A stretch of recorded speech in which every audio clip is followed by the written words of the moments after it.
오늘 함께 보신 본문으로 순서가 바뀌면 망한다. 순서가 바뀌면 망한다라는 제목으로 함께 말씀의 은혜를 나누겠습니다. 어제 새벽에 우리는 남쪽과 북쪽 각각의 이 새롭게 세워진 왕들의 행보를 우리가 살폈는데, 먼저 이 남쪽 유다 왕 르호보암이죠. 르호보암은 뭘 했냐? 르호보암은 성읍들을 이 군사 기지화, 하여튼 강화시키는 그런 정책을 펼쳤죠. 그래서 건축하고 그리고 또 강화하고. 왜 그랬을까 한번 생각을 해봤는데, 아시는 것처럼 북쪽이 10개 지파, 남쪽이 2개 지파. 숫자적으로 어떻습니까? 굉장히 열세죠. 그래서 그가 생각해낸 방법은 숫자가 작으니까 군사력을 강화해서 이 평화를 유지하자, 뭐 이런 정책을 폈던 것 같습니다. 반대로 이 북쪽 이스라엘의 왕이 된 여로보암은 어떤 정책을 펼쳤습니까?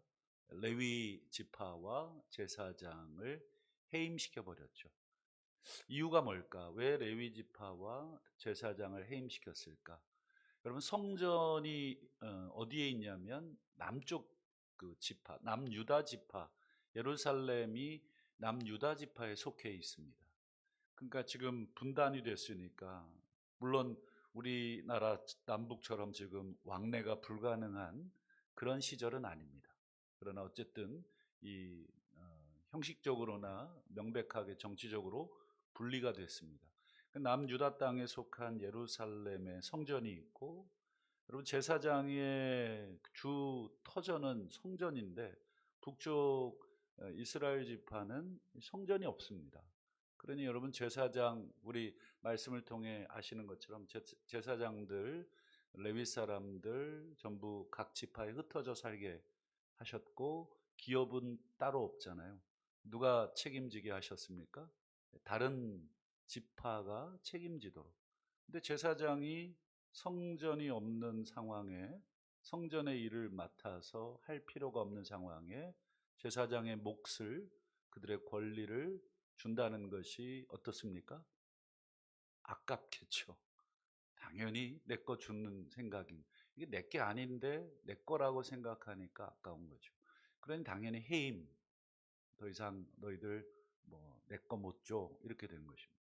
그 제사장들이 전부 다 남쪽으로 내려오게 되고, 북쪽에 뭐 여러 가지 산당을 만들어 놓고 비스무리하게 이게 뭐 여호와께 드릴 수 있는 뭐 제단이다 했지만, 왕정 초기였기 때문에 이 솔로몬 성전에 대한 이 동경심이 백성들 마음에 가득했죠.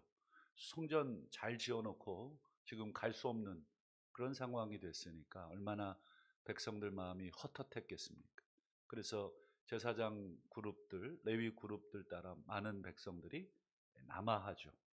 그러므로써 이제 이 북쪽이 굉장히, 백성들이 계속 남쪽으로 이제 유입이 되는, 나중에는 이제 아시는 것처럼 이 따로 북쪽에서 이제 재단을 만들어서 내려갈 거 없다. 한마디로 이제 교류 금지, 이제 더 멀리 가게 되죠. 좌우간 이 남쪽과 북쪽이 분단이 되면서 각각의 이 왕들이 정책을 세우는 것이 좀 서로 다른 모습을 보게 됩니다.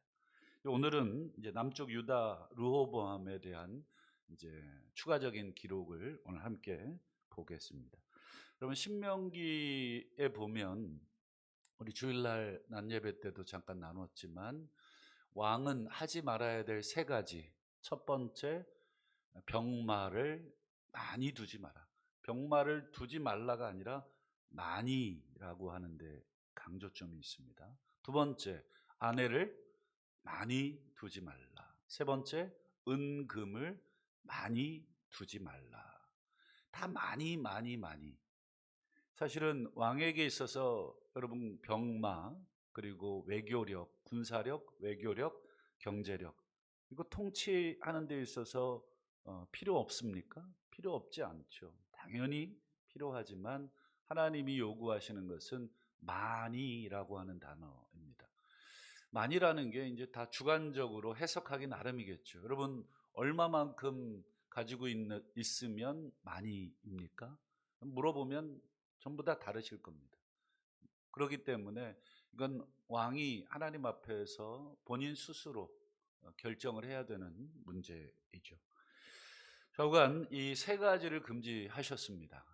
그러면 이 남유다 왕 르호보암은 왕이 되어서 과연 이 신명기에 말씀하신 이 세 가지를 어떻게 했는가, 지켰는가? 먼저 우리 어저께 보신 우리 11장 5절과 11절, 12절을 한번 보실까요? 11장 5절부터 볼까요?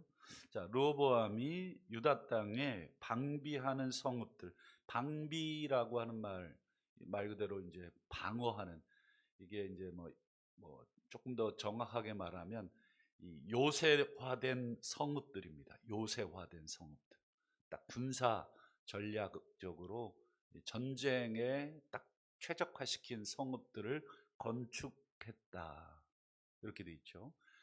생각해 보세요. 또 건축 일에 백성들이 동원이 됩니다. 얼마나 피곤하겠습니까? 개인의 삶도 있는데. 그다음 11절 보시면 르호보암이 그 방비하는 성읍들을 더욱 견고하게 했다. 이 소위 요새화된 성읍들을 더 확장시키고 더 강화시켰다. 그러니 어떤 방식으로 시켰냐면 뒤에 보시는 대로 지휘관들을 상주시킨 것입니다. 군 지휘관들을 거기에 이제 상주시킨 거죠. 우리로 뭐 말하면 저 휴전선 근처에 뭐 인제, 양구, 철원 뭐 이쪽이 전부 다 요새화된 군사 기지들이잖아요. 전방에. 그래서 거기에 상주한 군인들, 그리고 뒤에 보시는 것처럼 양식, 기름, 포도주를 저축하고, 전쟁이 터지면 제일 중요한 게 무기이기도 하지만 이제 시간 싸움이니까 그 당시에는 양식이 제일 중요합니다. 그래서 양식을 늘 상주할 그런 모양새를 갖추고 있고요. 그리고 12절도 보실까요? 모든 성읍에 방패와 창을 두어서 매우 강하게. 그래서 이 단어들 하나하나 그리고 표현들 하나하나가 르호보암이 뭘 강조하고 있는지가 보이시죠? 군사력을 많이 증강시키고 있구나. 왕에게 하지 말아야 될 첫 번째 명령, 병마를 많이 두지 말라. 군사력에 대한 경고를 이 르호보암은 정면으로 지금 대항하고 있는 모습입니다. 자, 그러면 오늘 두 번째 보시죠. 본문 21절을 한번 보면 르호보암의 두 번째 모습을 오늘 본문이 기록해 줍니다. 아내가 몇 명입니까? 18명. 첩은요? 60명. 도합 78명인가요? 78명이네요. 많습니까? 적습니까? 적당합니까? 다 또 기준이 다르시겠죠. 뭐 이 정도는 뭐 둬야지 생각하시는 분도 계시겠고, 아내 18명에 첩이 60명. 뭐 객관적으로 평가하기는 어렵지만 뭐 우리가 그냥 대충, 우리 아무리 이 시대에는 뭐 일부 다처제가 왕에게 허용된다고 해도 이 정도의 수치면 아버지 솔로몬에 비하면 뭐 세 발의 피지만 그래도 상식적으로 판단했을 때 좀 많죠. 그만큼 이 두 번째, 아내를 많이 두지 말라라고 하는 왕에 대한 두 번째 하나님의 이 금지 사항을 이 르호보암이 어기고 있다 하는 것을 요 21절 한 절이 보여주고 있습니다.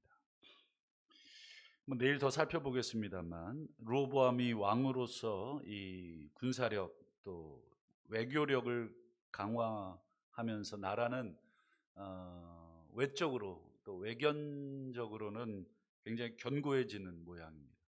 뭐 모든 성읍을 요새화했죠. 그리고 이제 처첩을 많이 두면서 아마 주변에 이 이 북이스라엘을 견제할 수 있는 주변의 열강들과 아마 이 정략 결혼을 통해서 또 외교력을 강화시켰겠죠. 그러면 외견적으로는 나라가 강해졌지만 우리 12장 1절을 한번 보실까요? 이 성경의 평가죠. 하나님의 평가입니다. 물론 객관적인 사실이지만, 자, 르호보암의 나라가 견고하고 세력이 강해짐에 그가 여호와의 율법을 버리니 온 이스라엘이 본받은지라. 나라가 견고하고 강해졌는데 그가 여호와의 율법을 버렸다. 이렇게 12장 1절은 이렇게 기록을 해주고 있습니다. 요 12장 1절이 사실 가슴 아픈 구절이죠. 나라와 이 세력이 견고해지고 강해지는 것, 그건 뭐 어떤 통치자든지 간에 바라고 희망하는 것이겠고 또 그것을 위해서 또 애를 쓰겠죠. 그런데 이제 정말 우리 신앙 공동체는 더 다른 거죠. 하나님의 율법을 버려서는 안 되는데 이게 버려지는 그런 일들. 이 르호보암은 어떻게 보면 다윗의 이 혈통, 다윗의 정통성을 잇는 계보죠. 르호보암, 다윗, 솔로몬, 르호보암. 뒤에 이제 아비야가 나오겠습니다만, 어쨌든 그 다윗의 이 정통성을 잇는 남유다 왕국은 나름의 정통성을 가지고 있습니다. 북쪽 이스라엘은 여로보암 다윗의 후손이 아닌 그 소위 쿠데타 세력이거든요. 쿠데타 세력이 세운 10개 지파와는 비교가 되지 않는 정통성을 가지고 있지만, 그럼 르호보암은 안타깝게도 정통성은 가지고 있는데 이 북쪽 이스라엘과 내용적으로는 별반 다른 게 없습니다. 속을 까보면 뭐 르호보암 그래 다윗의 손자 뭐 다윗 왕조의 이 유다 지파와 이 혈통을 이어가는 정통성은 있는데 딱 알맹이를 이렇게 보니까 북쪽이나 뭐 남쪽이나 뭐 큰 차이는 없더라. 그들도 군사력 또 외교력 또 힘을 탐하고 있는 그런 모습을 르호보암이 보여주고 있다. 오늘 본문은 이 두 가지 르호보암의 행동을 두 개를 보여주면서 성읍을 군사화시키고 지휘관과 그다음 군 식량을 그리고 무기를 이렇게 강화하는 모습, 그리고 처와 첩을 많이 두고 있는 모습, 이 딱 두 개의 모습을 오늘 성경은 우리에게 보여주면서 평가합니다. 결국은 그가 나라가 강성해졌지만 하나님은 버렸다. 이게 성경이 말해주고 있는 것입니다. 여러분, 당연한 얘기지만 우리 인간에게는 힘이 필요하고 또 재물도 필요하고 외교력도 필요하겠죠. 그런데 문제는 이 순서가 바뀌는 것이 제일 문제입니다. 여러분, 이 어떤 일이든지 간에 순서가 있는 것이잖아요. 근데 우리가 순서를 자주 혼동합니다. 그 이유는 뭐냐면 성급한 마음 또는 욕심, 이것 때문에 우리가 순서를 그르칠 때가 많이 있습니다.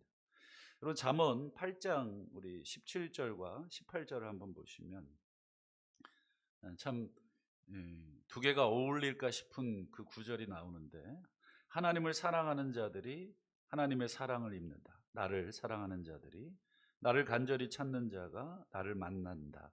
그 다음 보면 18절에 보면 부귀, 장구한 재물, 공의, 이 표현을 하나님이 이렇게 갖다 붙이시잖아요. 그러니까 하나님이 아시는 거죠. 너희들 마음에 부귀를 원하고 그 다음 재물을 원하고 뭐 이런 거 다 안다. 이게 인간들에게 있어야 할 줄을 하나님이 왜 모르시겠냐. 육체를 만드신 하나님이 우리에게 이런 것들이 있어야 살아갈 수 있고 생활할 수 있는, 그런데 이 17절과 18절의 순서가 바뀌면 안 된다. 나를 사랑하고 나를 간절히 찾는 것이 먼저다. 그러면 내게 있는 부귀 그리고 재물, 공의 다 너희를 주겠다. 근데 이게 이제 순서가 바뀌게 되니까 우리가 부귀와 재물과 공의를 스스로 우리가 취하고, 그러니 거기서 오는 힘을 얻게 되면 자연히 하나님 의지하는 힘이 약해진다. 오늘 말씀의 제목을 순서가 바뀌면 망한다. 순서가 바뀌면 망한다. 내일 수학 시험인데 오늘 뭐 국어 공부하고 있으면 수학 시험 망하는 거죠. 아무리 국어가 좋고 뭐 영어가 좋아도 내일 수학 시험은 수학 공부를 해야 그게 지혜로운 것처럼, 여러분 우리 한국 교회가 어땠는가? 과거에 우리 아마 여기 우리 성도님들 과거에 우리가 이렇게 잘 살았던 적이 있습니까? 우리 이렇게 군사력이 셌던 적이 있나요? 문화의 힘 그리고 외교력 전부 대한민국을 배우고 싶어 합니다. 뭐 동남아 이런 데 가면 한국어 열풍이 대단합니다. 아시죠? 전부 한국 와서 일하고 싶어 하고 또 한국의 문화의 힘, 이 가수들이나 또 드라마나 이런 걸 통해서 한국을 더 동경하게 되고, 그래서 한국인 선교사들이 선교하기가 너무 좋아졌다고 합니다. 한국인 선교사 그러면 일단 환대하고 환영하고 그들이 전하는 복음도 일단 마음을 열고, 과거에 우리가 이만큼 잘 살았던 적이 없었지만 이 경제적으로 굉장히 어려웠죠. 또뭐 군사력도 형편없었고 또 경제력, 외교력도 뭐 우리나라랑 뭐 외교를 맺고 싶은 나라가 별로 없었습니다. 가난하기 때문에 얻을 수 있는 게 없었죠. 그러나 우리 한국 성도들을 우리 한국인들에게는 하나님이 있었습니다.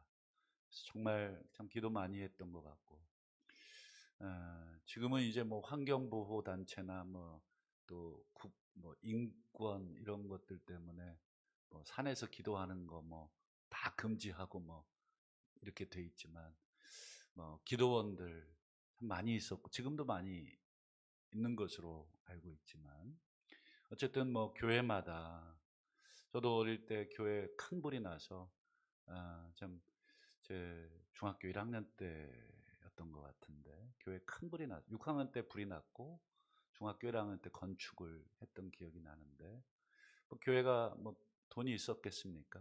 성도들이 참 어려운 시절에 80년대 초였던 것 같은데 서로 이렇게 십시일반 헌금해서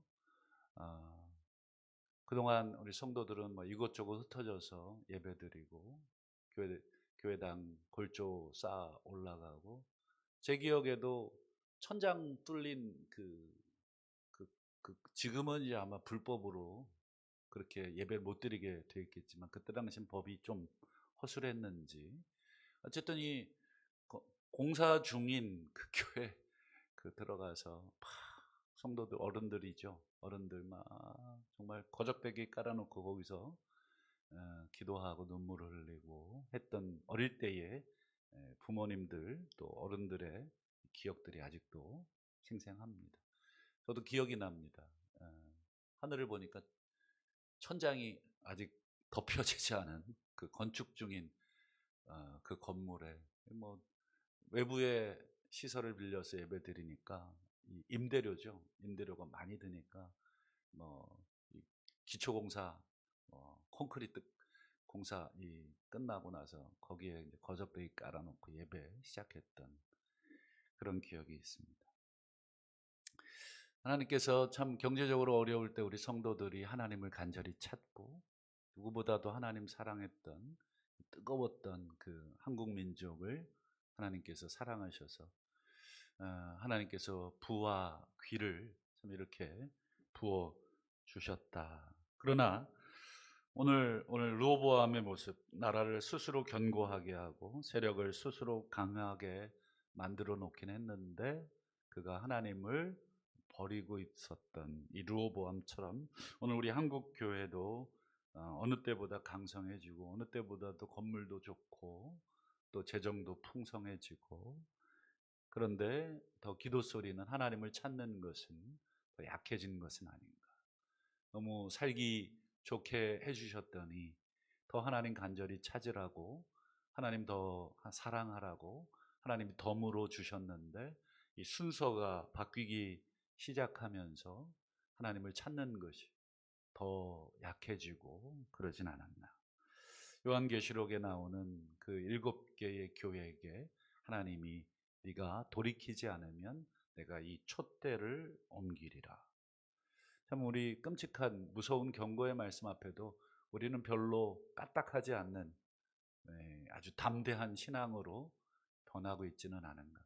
하나님이 여러 번 나를 찾으라고, 나를 먼저 구하라고 여러 가지 사인들을 주고 있는데도 우리가 구하지 않고 버티고 있는 그런 모습은 없는가.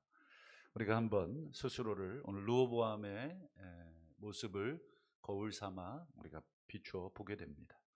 그럼 가나안 정복을 앞두고 가장 두려웠던 사람은 여호수아. 모세는 죽었고 백성들은 많고 그 일을 책임져야 할 여호수아에게 하나님이 요구하신 것은 딱 한 가지였죠. 여호수아 1장 8절, 이 율법책 내 입에서 떠나게 하지 말고 주야로 그것 묵상하여 그 안에 기록된 대로 다 지켜 행하라. 그러면 네가 평탄하게 될 것이다. 형통하리라. 이 순서가 바뀌면 죽는 것이죠. 여호수아는 스스로 이 가나안 정복을 앞두고 자신 스스로의 형통과 평탄을 군사력이나 또는 외교력이나 또는 경제력에 의지해서 준비했다면 그는 한 평의 땅도 차지하지 못하고 끝났을 것인데, 그러나 여호수아는 아시는 것처럼 철저하게 하나님 의지하고 가나안 정복을 완수해 내게 됩니다. 말씀을 맺겠습니다. 세상은 우리에게 이 끊임없이 먼저 힘을 갖추어라, 먼저 너희들 경제력과 군사력을 스스로 갖춰라, 이렇게 우리에게 요구하고 있고 또 여러 가지 환경을 통해서 우리에게 두려움을 심어주고 있지만, 오늘 하나님은 우리에게 나를 먼저 찾아라, 나를 먼저 사랑해라. 이것이 정말 하나님 의지하면서 살아가는 인생이라고 하는 것. 그렇다고 우리가 아무것도 하지 말라는 것이 아니라 우리는 싸워야 하고 또 우리는 가나안도 정복해야 하지만 순서가 바뀌게 되면 다 죽는다라고 하는 것을 기억하시고, 오늘 스스로 우리가 르호보암처럼 이 방비한 성읍들 강화하고 군량미와 또 군사력을 강화할 것이 아니라 하나님이 주시는 그 힘, 하나님을 찾음으로써 우리가 얻을 수 있는 그 만군의 여호와의 힘을 덧입고 그렇게 겸손하게 하나님이 주시는 힘으로 살겠다라고 하는 그 삶의 순서를 우리가 기억하시고, 오늘 하루도 이 첫 시간 우리 하나님 앞에 올라왔다는 것만으로도 우리가 하나님을 찾겠습니다, 하나님 의지하겠습니다, 이 고백인 줄로 믿고 오늘 하루도 하나님 의지하고 또 기도하고 돌아가시는 저와 우리 모두가 되시기를 주님의 이름으로 축원합니다. 기도하겠습니다.